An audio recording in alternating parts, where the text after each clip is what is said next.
Welcome back to Weekly Sketchbook. I am your host, Tyler Curtis, recording as always with RC.Nelson. Today is episode 10, part 2 of our interview with Paul Tepper, and we are extremely grateful that we've been able to put this podcast out this long. It means a lot to us to be able to do this, and it takes you guys to listen to it for us to feel the motivation. So thank you for supporting the show, and thank you for being involved. Our downloads are still going up. We're still excited. We have a lot of great stuff coming up in the future and a lot of great ideas. So keep sending in things that you want to see, things that you want to hear, and tell us who you want to hear from. We'll try and do our best to get the interviews that you guys want to hear. This part of the interview is more about Paul's outlook on being an artist, and we talk a lot about legacy. So you'll hear his thoughts on that. It's a great second part to the first kind of wacky, silly, fun part. And later on, you'll get to see some of his art. So check out the show description and the show notes to find out where to see that. Let's get into the show.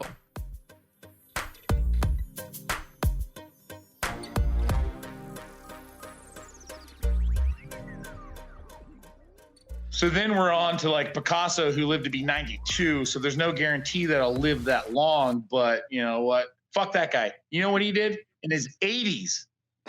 He was in a single year in his 80s creating paintings by the hundreds.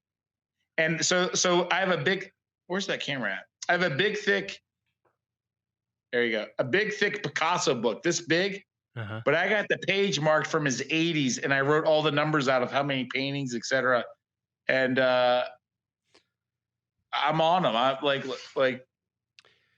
you know, that's the only thing that excites me about being 80. Like, I'm doing Picasso. Just like not. You gotta take care of yourself now, buddy, if you want to be good then. Right. Well, like not caring. Cheers. You know, like not thinking about being accepted. Right. Like. Since I'm more a commercial, and this, you may not view it this way, but I'm more of a commercial artist than you, because I would consider you an absolute fine artist, you know, like somebody that almost looks like you're building, like this is about the catalog instead of the individual piece, you know, like this is about your story, and people have seen it. And people have gravitated to it. And then there's tons of people that haven't seen it yet, but they will, you know? And like, I don't feel like I think that way. I think like one project at a time, one client at a time. And I get envious because it's like, man, your day was about going and seeing some birds in the sky, thinking about snowflakes. And I'm not demeaning it in any way. No, that's true. I find it amazing, you know, like, you did this whole series on joy. And so it's like your obligation was to understand joy, to be able to paint about it. You know, like if a client came to me and said, hey, we're going to do this piece on joy, you have 2 weeks to crank something out, you know, like that wouldn't be that, like, it takes more than 2 weeks, you know, to understand joy. You know what I'm saying? There's definitely like this thing that it's like, man, Paul stayed true to himself. You know, like it's just cool to hear your philosophy on it. Do you feel like you've stayed true to yourself? That's a great question. Yes, I don't have any, I don't know, shame or doubt or fear or anything like that. Like, it's not about winning projects. It's not about like, it's really, I try to be genuine and authentic, and I try to like take one project at a time and try to do the absolute best I can, even though business books would tell you that, oh, this price tag here, you should, you know, knock something out in 10 hours. And I end up spending 20. I don't know. But like, I think I stay true to myself in that way. Like, I want everything to represent me in what we do, but I don't know. I don't feel like I definitely feel like we're on two different wavelengths, which is cool. Like ostriches and penguins. Exactly, but we're both doing our job. Birds, yeah. Real quick, I want to give you an idea of where we're at now. That first section came immediately following part 1 of the interview. From here, we're going to jump ahead probably about 45 minutes to after Paul shows us some of his art.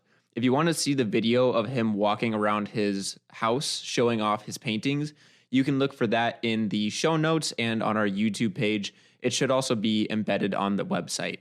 From here, you'll see that things get pretty crazy. Paul shows us the skull of his dead dog. He shows us a human skull pretty much right away. And we get into some really deep conversations about legacy and death and the purpose of life. So I just wanted to give you kind of a heads up of why there's this jump in the middle here and what you can expect going forward. And then I got my goat. And I mentioned my turkey earlier. Hey, real quick. Hey, Tyler. You see that skull right there? Yep. It's real human. This is the best episode we've RC. ever had. You got some RC there he is. Yep. I feel like I haven't done anything. Here, look. That's a real human skull. That's crazy. Remember when we buried your dog? And I dug him up. I got him downstairs. Yep, you heard that right. He has his dead dog's bones. If you hear a crying, choking sound after this, that's me trying not to laugh my head off. This part of the interview gets absolutely crazy. If you are watching this on our Patreon, you'll get to see some pretty crazy things. Oh yeah, you still have his bones. I dug him up. I dug him up in 09 when I turned 30. Dude, it was like 2 a.m. This dog was stone cold. He was stiff. He was stiff. And we were late night coming home, and all of a sudden we tripped over a dog on the stairs. And then we had to figure out how to... You tripped over him? Yeah. We tripped over him. And we fuck. I was asleep downstairs. No, you came with us because we all tried to bury him. Wait, RC. All right. At the apartment, I was asleep downstairs. You guys woke me up and said, Paul, your dog is dead. No, you were out with us, I thought. Oh, my God. Okay, so real quick. So you guys woke me up. You said, Paul, your dog is dead. We went upstairs. He was dead. Then we went and we buried him.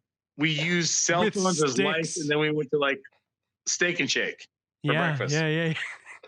Why is Tyler laughing? This is like tragic shit. Oh no, this is all about it. I waited for this moment. I was like, I have some crazy friends, and he's like, oh whatever. And I'm like, all right, I'll show you. But no, we didn't have shovels. We buried your dog with sticks. That's true. That's true. And it was like 6 a.m. when we were done. Oh man, that was talk about shit I never thought I'd do. Is interview an artist about burying his dog. Well, I dug him up. I dug him up 4 years later. He did. I saw him. Stall in the basement. No. True story. I'm driving down the road in Columbus, Ohio, and I look to my left, and Paul Tepper is riding his bike with his dog's skull mounted on the front of his bike, and he's like, "Hey, look, it's Vincent." I did after Vincent Van Gogh. I was like, "Oh, I love my friends." All right, here we go. All right, he's right there.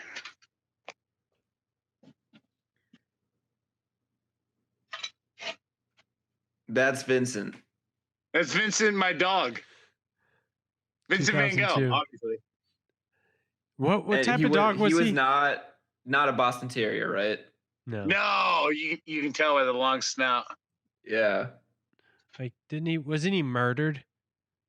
Okay, so all right. So Tyler, I used to live in downtown Columbus, And I saw this dog running in the middle of the night. I knew it. I just knew it didn't belong. So I caught him, which was not easy. And when I picked him up, when I was finally able to physically pick him up because I had to chase him for a while, I told him, I said, listen, I'm going to take care of you just like Theo took care of Vincent Van Gogh. So your name is Vincent. I carried that stinky son of a bitch back to my apartment. I eventually got evicted because you're not supposed to have a dog wherever I had, and I didn't pay rent, but you know, they put both on the eviction notice. RC remembers that. I don't need to rehash it, but RC was there for that. But anyway, the point being that the way that he died was at an apartment complex where RC, so I didn't necessarily have a job or money, and RC place to live. Or a place to live. 2002 was not so good. I got evicted on January 3rd, 2002. How do you remember that? Asperger's. I love it. It's a gift. And that right there.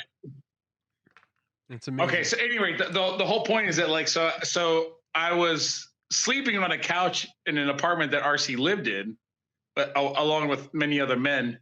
I think like six in a 2-bedroom apartment. I didn't pay anything, so I didn't ask. I was on a couch. The dog that died. You just were there. Well, but the dog died because like there was the crazy cat lady who watered the cats, and somebody put antifreeze in the water bowl. Yeah. Supposedly, water or antifreeze tastes like sugar, like it tastes good. And so my dog went over to drink this water. And, you know, you pause because the dog's drinking water, and then it's like, all right, come on, let's go. But antifreeze will put a dog into rigor mortis really quick. He's laughing. I'm laughing at Tyler's face. He's like, I couldn't make this up if I tried. Like, it's just a day in the life. I think around the same time, like, that's a true story. I think another neighbor cut his yard with scissors. You know, like cut his grass with scissors. I don't know that, but I do know that it was August 2002 when he died. Yeah, no, I remember coming home late at night and going, "What? I guess this is what we're doing tonight. We're burying." We buried a dog with sticks. We used cell phones for lights, and then we went to Steak and Shake for breakfast.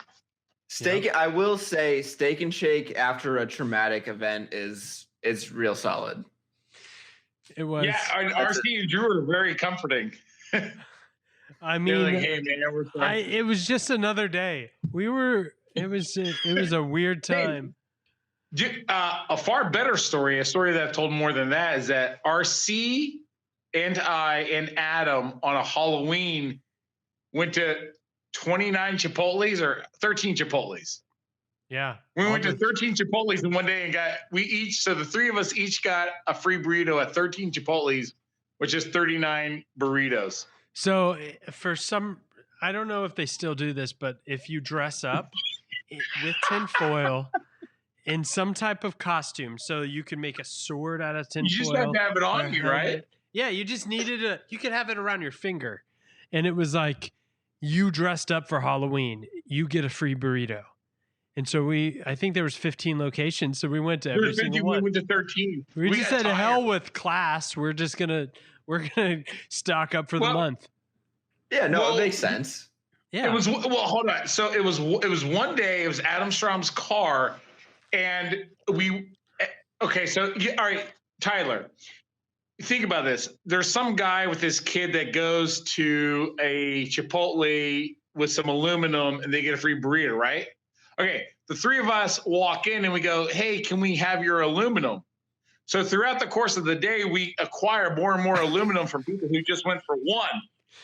But here's what happened. By the time we got to the suburbs of Dublin, high school had let out. So high schoolers were lining up longer and longer. And that's why we stopped short of all 15 in the Columbus area. We did 13. We had 39 Chipotles in the trunk of a car, all free. And we froze them all. Actually, So Jeff, That's a true story. Jeff Pooter had his frozen mice in the freezer for That's Renwald. his I don't know, lizard. his lizard. And so we put it right next to the frozen mice. This was a crazy time. 2002. It was a crazy time. 2000 was it? That would have been Halloween 2002. Yeah, I think so. It was one day. It was a one-day smash and grab, and it was fun. normal. We got bored at the end. We were just like, I want a cornita, rice and cheese and black, and I don't care. They're like, sure. Yeah, we know you. Imagine having Adam Strom on here. Like, imagine just going blast through the past of just our crazy stories. Crazy. It'd be fun, but yeah, those are two good ones: burying a dog and getting a lot of Chipotle. Yeah. So that was a Thursday. Whatever. Yeah. So I don't want to bring you guys out of memory lane, but so back to my original question, like you get that you don't want to. What? Well, you get up at 4 a.m. Like, yeah. How much of your day do you actually spend like painting versus going for hikes or like? Right. I got to pick up a lot of dog shit in my backyard. 4 dogs, right? 4 dogs, but Owen is technically my largest dog, but he does little tiny cute poops many times a day. Freddie is the cutest and the youngest dog, but he does giant man turds. But when he does it, yours is like it's 2 shovels. So there's obviously the domestics, and then like I do try to get into some cast iron cooking and planting of ferns. All right, here's the deal. I can answer it with a quote from Robert Henry. Here we go. Tucker, or what's your name? Tyler. I called him Tucker. Wait, is it Tyler? Tyler, yeah. Were you texting a girl? I was texting RC actually. What'd you text? I told him do we want to see what he says? Oh yeah, don't edit. No, we're not editing at all. Okay. That's Robert what he said. Henry. What do you say? Why are you guys texting each other? Oh, because you're not in the same town. We're in the same town. Oh, and you guys don't have to hold the together, phone. Yeah. It's all right, Tyler. Maybe one day, Okay, real quick. All right, let me answer your question. One day your balls will drop. Someday. We'll see. Jesus. Edit that out. Come on. Act your age. No, don't edit out the testicular droppage. All right, Tyler, you ready? Do you want to be on every week? Do you want to join? Yeah. I mean, what is this, Wednesday? Yeah. All right, Tyler. Robert Henry said this, and I learned this quote in 2000, so it's been a foundational bedrock principle.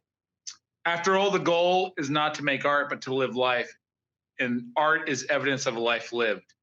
So the thing is that like it is true that I'm a workaholic, and just like any other addiction, and like any other addiction, it can cause bad stuff, depression, etc.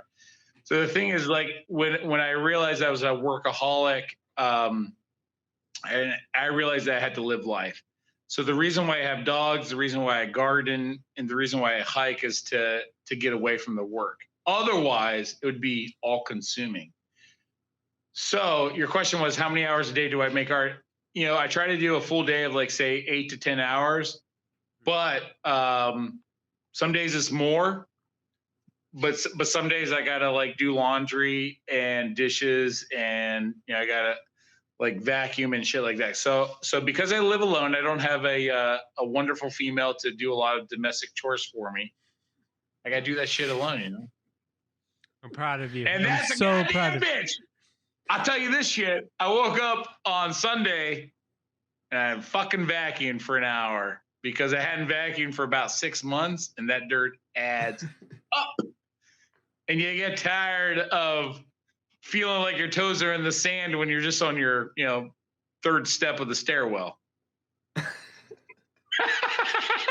I mean, are you texting Tyler or RC? I'm looking at. No. I don't have any text from RC. No texting. No texting. I posted us talking on Instagram, and I said, I'm interviewing Fur Baby Fine Arts. Yay. There we go, baby. You know, this is all about promoting you. Thank you. I don't know why I laughed. Thank you, sir. I mean, this is awesome. I don't think we'll ever have a better episode, but whatever. I tell you this: if you're not tired, we can go deeper. No, I mean, we may use you for several episodes. I already told my girlfriend I don't think I'll ever do anything as spectacular or entertaining or as important as this interview. I don't. My life just peaked. This is it. I warmed him. You warmed him? You warned him. He's got some Jameson, baby. I got some Jameson in me. When are you going to come visit me again? Listen, motherfucker. I was going to say you should come visit me, but I know that you won't, and Dude, I'm not. I would totally come visit you. I would too. I would spend come. No, seriously. I'll show you. Listen, I'm going to tell you what I told a girl in Hollywood. I'll give you a better experience for less than $100. I mean, and there will be no touching. Maybe a hug, but no touching. For less than $100. Okay, so listen. When a creature lives in tandem with this creator, you can deliver something far greater than anything money can buy. Okay, and I believe that with everything. So since we have mentioned the creator several times, and this has been such a great conversation, I want to go deeper into that. What does the creator mean to you? Because you title it the creator, so you give emphasis or heightened admiration to that title. Sure. The question is, what does it mean to me? Sure. All right. So here's a couple ideas. Probably the most important word that I said was in tandem. And so with my dogs, like when I was all right, so today I was hiking without a leash, but typically I hike with a leash. So the idea is is that there's 4 dogs in one master with one leash that I have set up. And so the 5 of us are walking in tandem. Now, those dogs don't understand everything that I do. They don't understand whether I'm texting or I'm having a bad day because of something outside of their world, right? Those dogs have a limited perspective of their world, their experience, emotions, etc. They have a limited perspective of me. But we walk in tandem. So the same way that the dogs don't understand everything about me, I don't understand everything about my creator. However, we all understand it's in our best interest to be closest to me. Like the dogs know that it's in their best interest to come back to me. Treats, food, shelter, all of that. I provide that for them. And the same is true for me and my creator is that I get a lot of freedom and I have free will and I can do a lot of things, but it's in my best interest to stay close to my creator. And if my creator is in a house on the side of a mountain with a purpose, then I should probably walk small circles.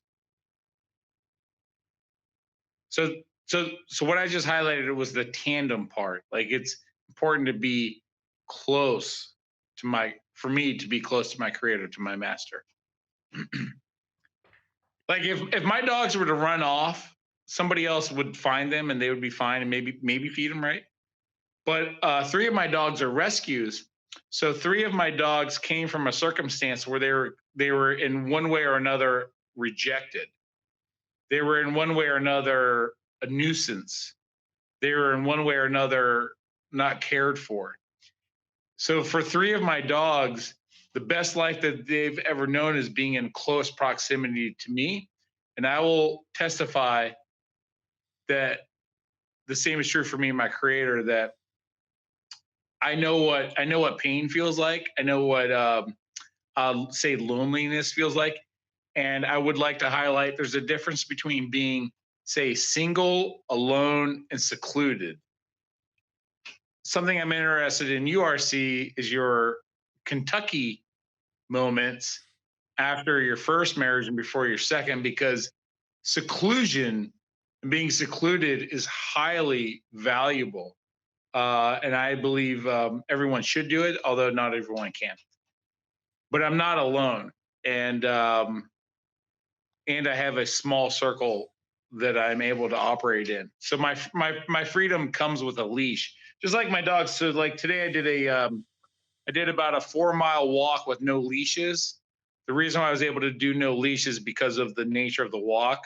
I knew they wouldn't get away, and we probably wouldn't run into anybody else.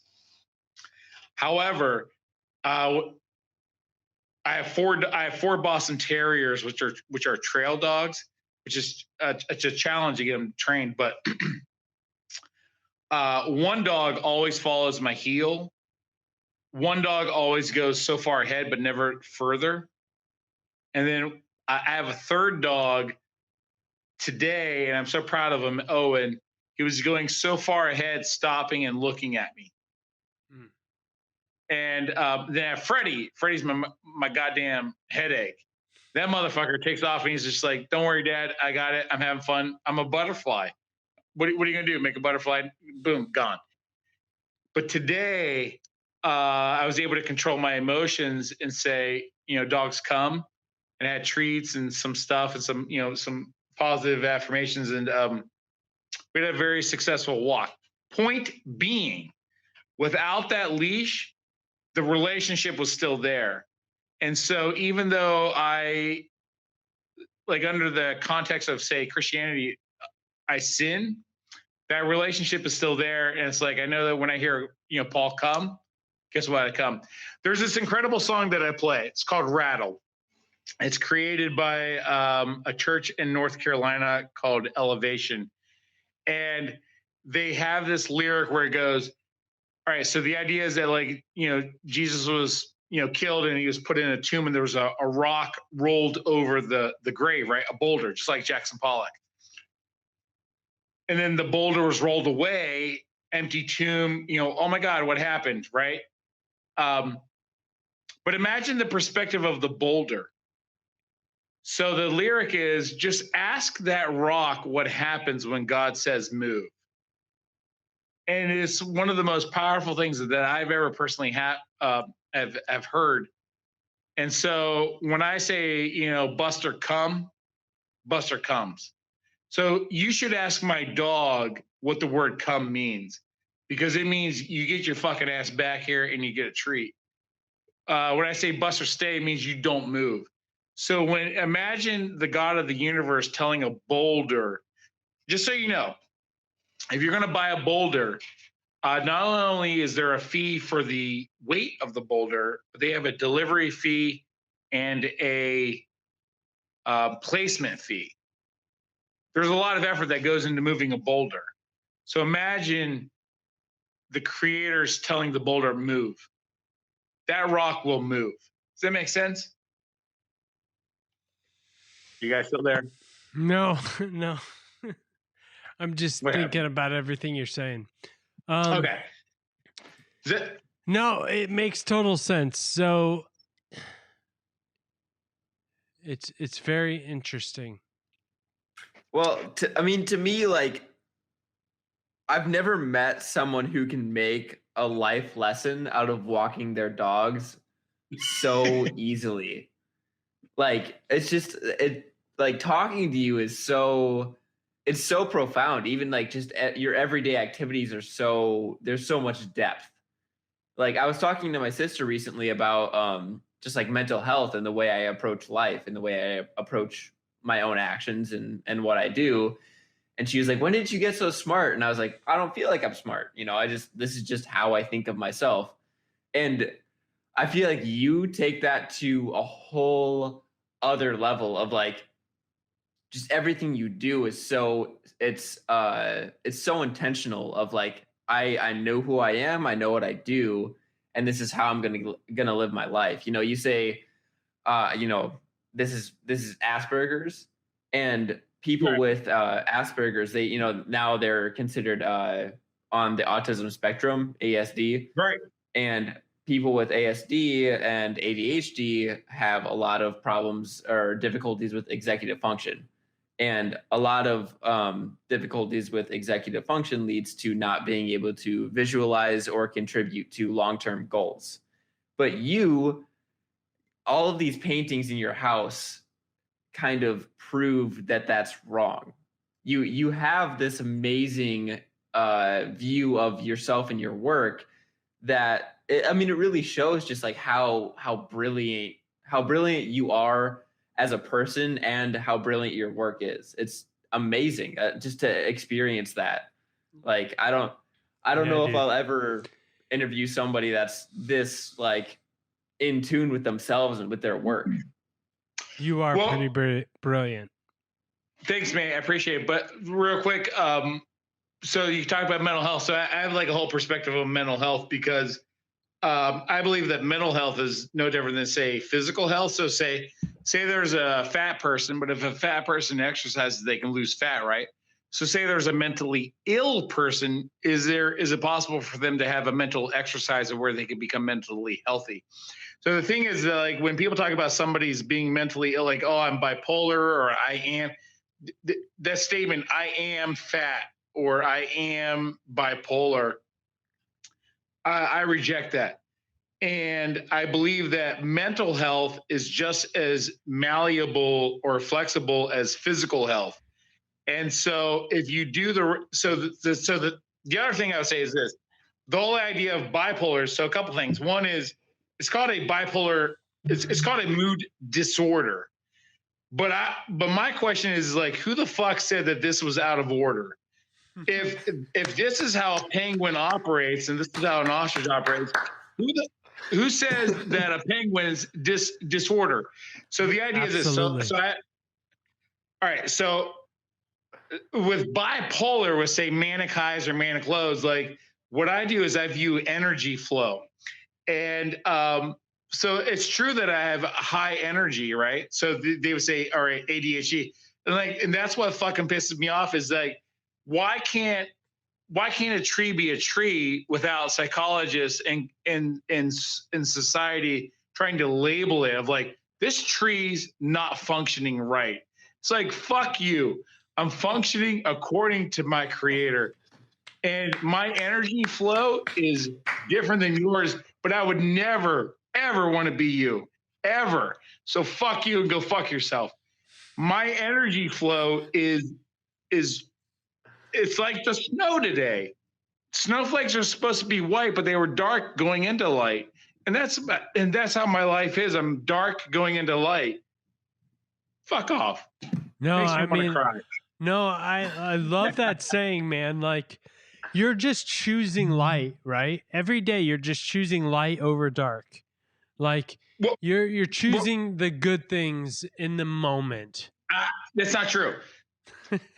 like when a horse is being ridden, the horse isn't choosing light over dark. The horse is responding to the rider who's giving very subtle cues. And so the thing is that like, I'm not going to talk about all the homeless, crazy people who can't do shit. But Vincent van Gogh wasn't crazy. You can't be crazy and paint 800 paintings that are magnificent. Those don't coexist. You can have two different horses where one is dysfunctional, one is being subtly led by its rider. However, in the context of choosing dark over light, it is true that I have dark moments of, say, thoughts of murder or, bad stuff, right? And what I've been meditating on recently is like, Paul, babe, just choose the light. Just forgive, just forget, let it go. You don't want to see him suffer.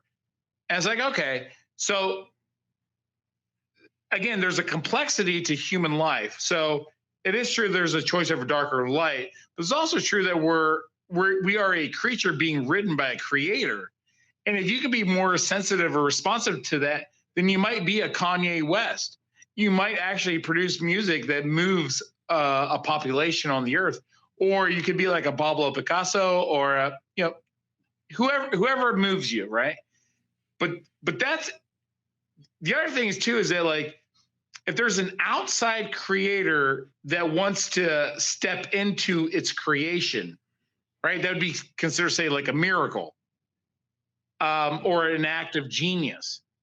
And who are we to tell the creator that you can't move into what you made? And so if Frank Lloyd Wright made a building, why can't he walk into it?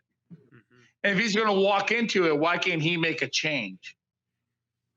And people don't talk about mental health like that. And said they and again, I'm not talking about like, you know, the shitty person that killed somebody or the homeless guy that can't, you know, piss straight. I'm talking about the creatives, the people, the Van Goghs or the Kanye West, where it's like, that motherfucker's a genius. And they're being, Quincy Jones told Michael Jackson, God is already in the room, just get out of the way. And they made Thriller. I mean, he's like, what else do you need, man? Yeah, absolutely. Absolutely. I mean, we're just standing observing. We're observing like beauty before us, you know, like, and you're just capturing it. All right. So here's another aspect. So like with autism, so it's not like I'm some sort of like science denier. So I know a couple in Florida. They have a son named Titus. He's 6 years old. He's on, you know, autism, et cetera. I mean, the kid can't function the way that I can. So it's like, I'm not denying that. And so what I'm working on is a painting of a fish that's flying, and it's not a flying fish. It's what I'm working on is a painting of nature out of order. So the difference between that and say bipolar disorder or attention deficit disorder is that this would be an example of where nature is out of order. However, what I've done with this family is I've created a painting where, you know, so here's a question for you. And I already have the answer for me, and I've already given the answer to this couple. So if you were a word spoken from God to people, what is that word? Is that the question? That's a real fucking question.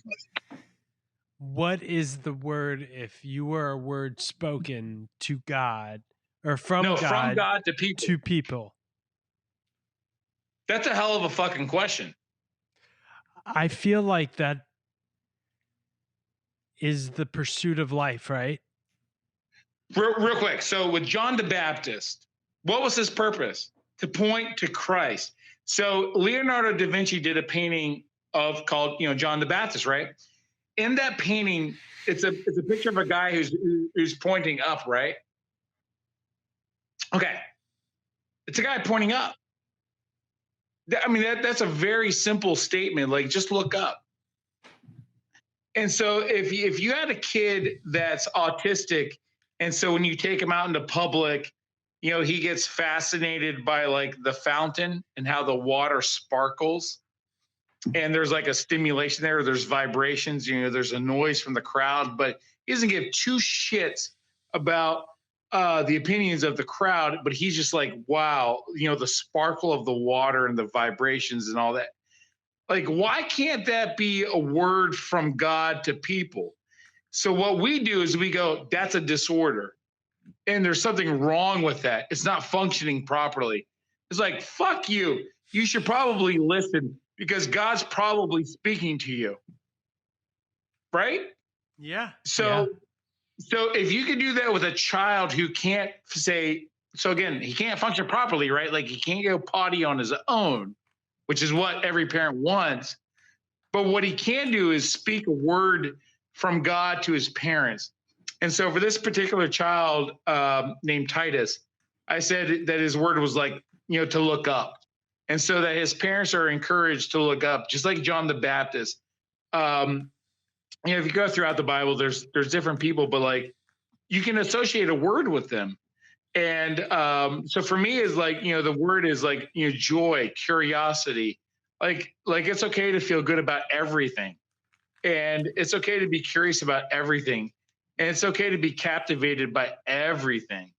And so when I watch like a little palm plant grow or like a piece of fern grow, that's okay. When I watch snowflakes fall, that's okay. I didn't get paid to do that, right? Some people are financially motivated, so they're like, "Well, I'm not going to do that. It doesn't pay." It's like, why don't you go fuck yourself? I'm going to go be with my creator and watch the majesty, because maybe the creator wants a lot of attention. Maybe the creator is saying like, hey, check this shit out. I can do some amazing shit. Dinosaurs, boom. I was like, oh my God, that's amazing. Look, a Boston Terrier. Oh my God, that's amazing too. Snowflakes. Holy cow, that's amazing too. The creator's like, yeah, I can do like, what do you want? Water into wine? What about whiskey? That's amazing. And so my anger, both my anger and my pain with humanity is that they're blinded to all of that.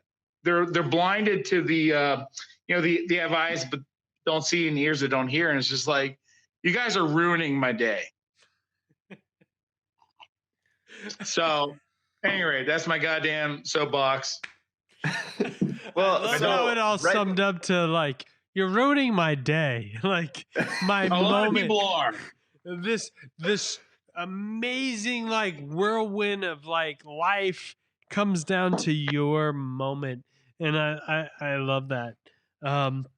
Because that's what human behavior is. It's like, how do I feel in this moment? It's like, wait a minute, shouldn't we consider your forefathers and everybody who's came before you and the struggle of life, you know? Well, right before this, me and RC were talking about like how, like neurotypicals are so focused on like everybody needs to be this way, like we all have to function the same way. And like you're saying, like being neurodivergent, being not normal, being kind of crazy is so much more fun. Like it's so interesting to not be part of what people consider normal. And like it gives you freedom to just be an artist, to be a creative, to be yourself. Like that pursuit of, I'm not going to fit into your box. I'm not going to be who you want me to be. Like that gives you the freedom to create these just the absolute masterpieces of life.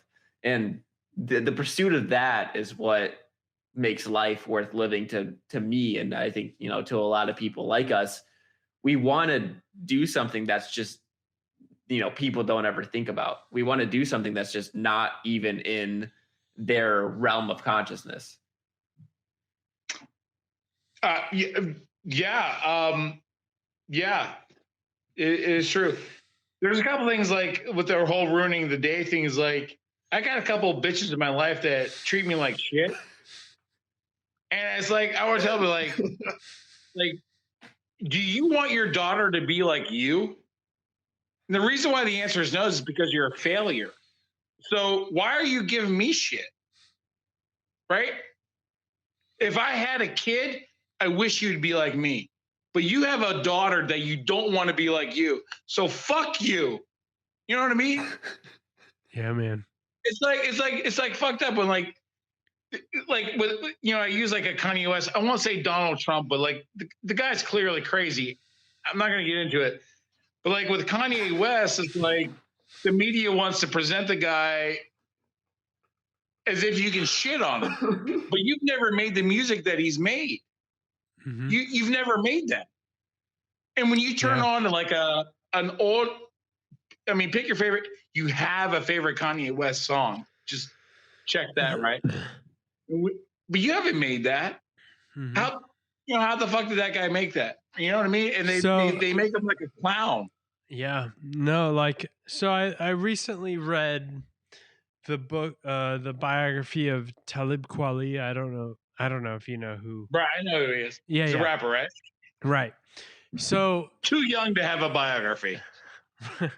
I mean, sure, but okay. I would say his season is over. But like, he was in the crossfire of like Kanye kind of coming up to becoming who Kanye was or is. But like the idea of just being a scrub, just this guy that like is just trying to get affirmation from his, his boys. Like, oh, is that a good line? Like from that to being Kanye, like what I got from this book was like just how amazing that transition was. So, like that guy was determined to like create something. I don't really know if I know what that Kanye is. or Talib? Kanye. Oh yeah. Like, and he was in the midst of all these underground hip, rappers who were kind of like trying to outdo themselves by doing the same thing, like, and so he decided to kind of take the higher ground and do the whole Jesus walks thing and like, and be something different and be bold and outgoing. And so like, I find it incredibly like amazing just to see like we're a mixture of like everything that we're around, based on where we live and the people we hang out with, and then deciding to like, I don't know, be something different. Like, I just find it cool that like you decide to be something different. And even though like the mixture of like how you were raised is still influenced by that, like, does that make sense? Yeah, except for the fact that you're saying that there's a decision to be different. There is no decision to be different. Like an ostrich is different than a penguin. They're both birds. Like there's So no you decision. think you think Kanye started out, he didn't have to think, he just was? I mean, does Kanye ever come across as a person that thinks? I would like to think so, because some of his thoughts are genius and some of his thoughts are like hold on, later genius, like. Hold on. So there's a couple things. There's all right. Well, it's possible that Kanye West is in tandem with his creator. So like that's a very simple answer. But the thing is like all right, so say on a philosophical level or a conceptual level with surrealism. So surrealism was a specific movement that was started by Andre Breton, if I were to speak French. So, but surrealism started with literature, meaning you would write, meaning automatic writing. So you're writing words automatically, subconscious. You're not editing, right? Just go, boom, boom, boom, boom, boom, boom, boom. So think Eminem, think Kanye. Like Kanye is very upfront about the fact that he does rants. Like it's just stream of consciousness, right? Like he will do an interview and then go into a goddamn stream of consciousness and be like, listen, I'm doing a stream of consciousness, and so I'm very, my criticism of Kanye is that I don't think he's a very good genius. It's not that I don't think he's genius, it's just like I think I could do it better. Because when you're in the middle of a goddamn genius moment, you don't have to stop and tell the person, like, listen, I'm in the stream of consciousness. But that's what surrealism is. It's the automatic where you give yourself over to the action. So in painting, so Salvador Dali surrealism. So like weird shit, right? Like weird shit painted in a way that's realistic. You believe it, but it's it's a dream. It's weird. I don't understand. It's like that's not surrealism. That's just weird shit painted real. Surrealism is more like Jackson Pollock, where he gave himself over to the automatic act of creation. So Jackson Pollock, as a physical painter, was more surrealistic than Salvador Dali, right? It's not how it's presented to you, and that's okay. Kanye West, when he stops and says, I mean, I'm going on a rant, stream of consciousness. It's like, yeah, man, like that might be needed for your kindergarten class, but this motherfucker named Paul Tepper, come on, give me the real good stuff. Your stream of consciousness is limited to what you've intaked. And he has said that he doesn't read books, he only watches movies, and he quotes movies. And in that particular interview, he quoted a Batman movie. And it's like, you should probably learn how to read because there's a lot more books. Does this make sense? Yeah. No, it makes sense. But his But music what is if still he's? better than. Go ahead. Well, what were you about to say? His music is still genius. You know what I mean? Like, it doesn't matter what my opinion is. It's caught up in the moment, right? It's the articulation of the moment, and so Wait, hold on, real quick. Articulation of the moment. Does that mean like where a creator inserts himself into the creation?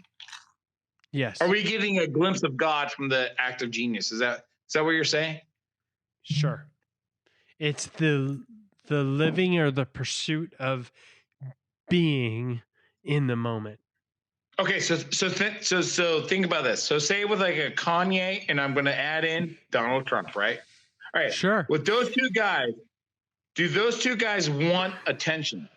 Sure. Okay. Imagine a creator who wants attention. So when you have Moses standing on the banks of the Red Sea with the Egyptians closing in, imagine a creator like Kanye West or Donald Trump who goes, you know what? I want some goddamn attention. Put your staff in the water. I'm going to separate that shit real quick. Yeah. And so Moses goes, boom, boom. Red Sea separated. Israelites go across. Okay, boom. Egyptians in, boom, done. I am God. I am the motherfucking one.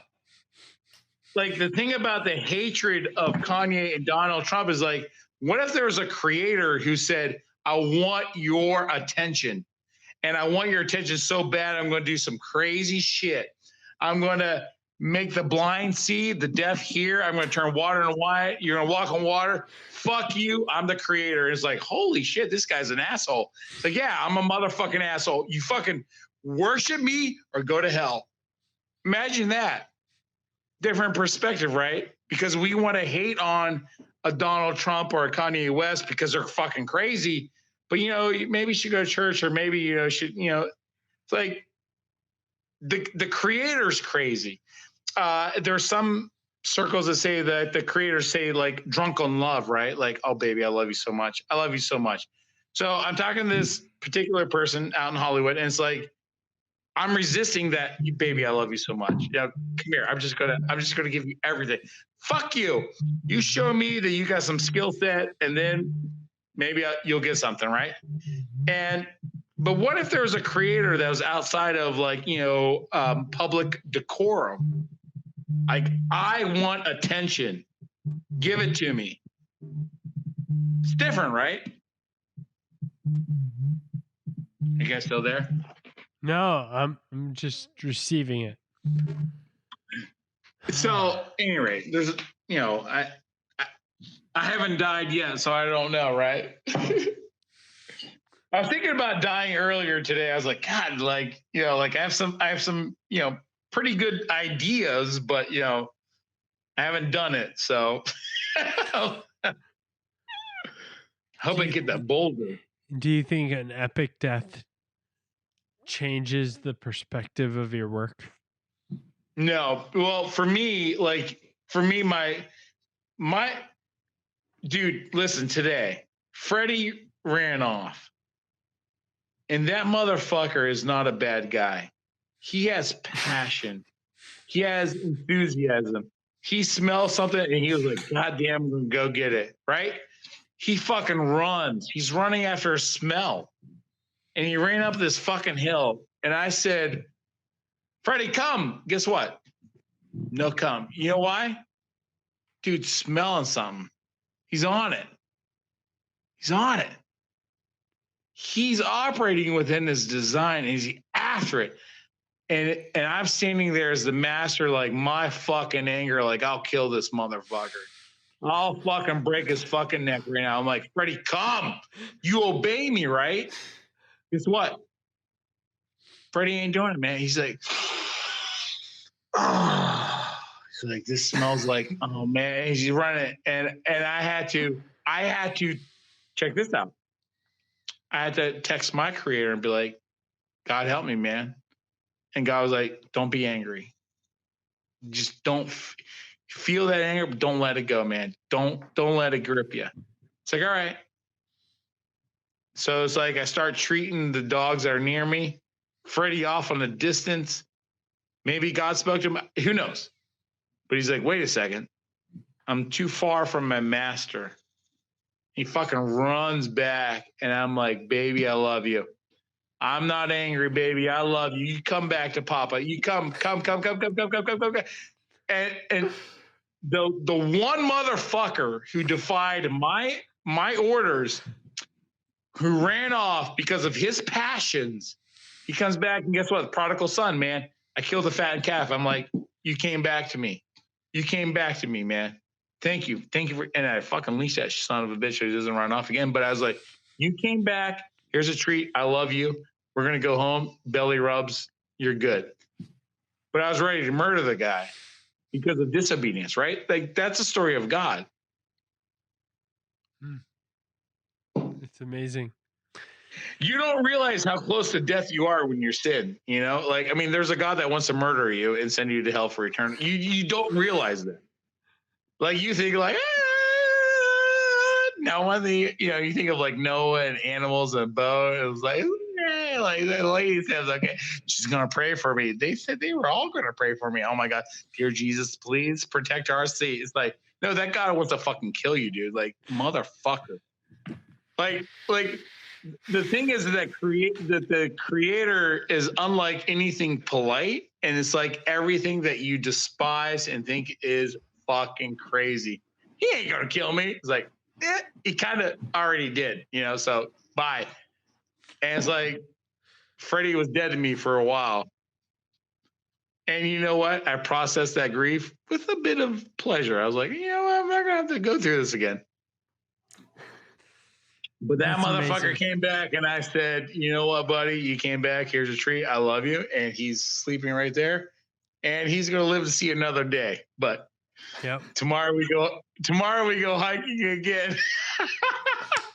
Awesome. The devil be out there. So it's amazing. I want to wrap this up. Don't do it. Don't wrap it up. I know, right? How often do you want to be on this podcast? Do you want to be once a month? Real quick, Tyler, I thought you fell asleep. No, I am riveted right now.